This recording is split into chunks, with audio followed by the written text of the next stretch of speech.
আমি তো মনে করি এই গণভোট অবৈধ। আগে সংসদে আলোচনা হবে, সংসদ সিদ্ধান্ত নিবে গণভোট হবে কি হবে না। জামাতের নায়েবে আমির তিনি অত্যন্ত বিশ্রী ভাষায় তিনি জনগণকে হুমকি দিয়েছেন। তিনি বলেছেন আঙ্গুল সোজা না হলে আঙ্গুল বাঁকা করবেন, এবং বাঁকা করে হলেও ঘি তার চাই।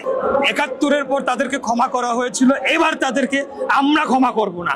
আপনারা জানেন যে বিগত ৯ মাস ঐক্যমত্য কমিশনের সবগুলা দল বসলো, আলাপ আলোচনা করলো, একের পর এক রাউন্ড অফ ডিসকাশন।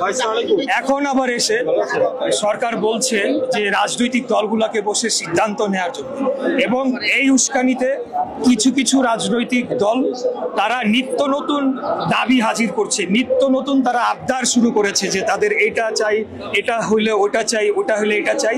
তা আমি মনে করি যে গতকাল জামাতের যে একজন নায়েবে আমির তিনি অত্যন্ত বিশ্রী ভাষায় তিনি জনগণকে হুমকি দিয়েছেন। তিনি বলেছেন আঙ্গুল সোজা না হলে আঙ্গুল বাঁকা করবেন, এবং বাঁকা করে হলেও ঘি তার চাই। তো এটা আমি মনে করি বাংলাদেশের জনগণের প্রতি একটা সরাসরি হুমকি।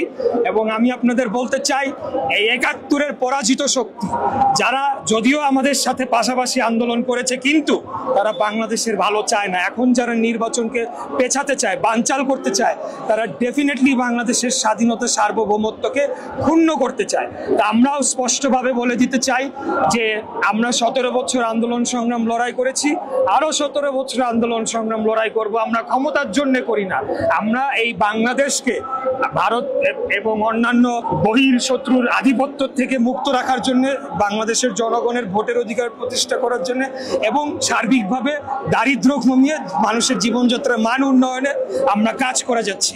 তো সেই কাজে যদি যেই বাধা হয়ে আসবে, আমার বিশ্বাস বাংলাদেশের সকল জনগণ, শুধু বিএনপি না, তাদেরকে ঘৃণাভরে প্রত্যাখ্যান করব। এবং অবশ্যই বাংলাদেশে নির্বাচন হতে হবে, সেই নির্বাচনে তারা তাদের যে প্রতিশ্রুতি সেগুলো জনগণকে দেখ, ওই ম্যান্ডেট নিয়ে যদি তারা পাস করে এসে পার্লামেন্টে পাস করবে। কিন্তু এমন কথা বলা হচ্ছে প্রয়োজনে জাতীয় নির্বাচন পিছিয়ে যাবে, কিন্তু গণভোট আগে হতে হবে। আমি তো মনে করি এই গণভোট অবৈধ।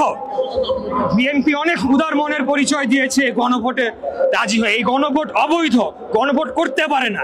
আগে সংসদে আলোচনা হবে, সংসদ সিদ্ধান্ত নিবে গণভোট হবে কি হবে না। ৪৮টি পয়েন্টে কোনোদিন গণভোট হতে পারে?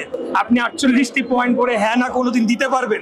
তো এগুলা হচ্ছে এই যারা এখন জীবনেও রাষ্ট্র ক্ষমতায় জনগণের ভোটে যেতে পারবে না, কিন্তু এখন তারা একটা সুবিধাজনক পর্যায়ে রয়েছে। তারা বিভিন্ন বিশ্ববিদ্যালয়গুলো দখল করেছে, ভিসি নিয়োগ দিয়েছে, ইসলামী ব্যাংক দখল করেছে, বিভিন্ন ব্যাংক দখল করেছে।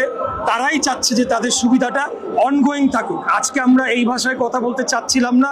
গণ অভ্যুত্থানের পক্ষের যারা আমরা শক্তিরা রয়েছি, আমাদের মধ্যে যত অনৈক্য হবে, যত বিভেদ হবে, এটার আলটিমেট বেনিফিশিয়ারি হবে আওয়ামী লীগ। তো আমি আবারও বলবো যে তারা যদি শুধু নেগোসিয়েশনের জন্য এটা করে থাকে, এই ধরনের কথা বলা বন্ধ করুক। জনগণের একটা আতঙ্ক ছড়াচ্ছে।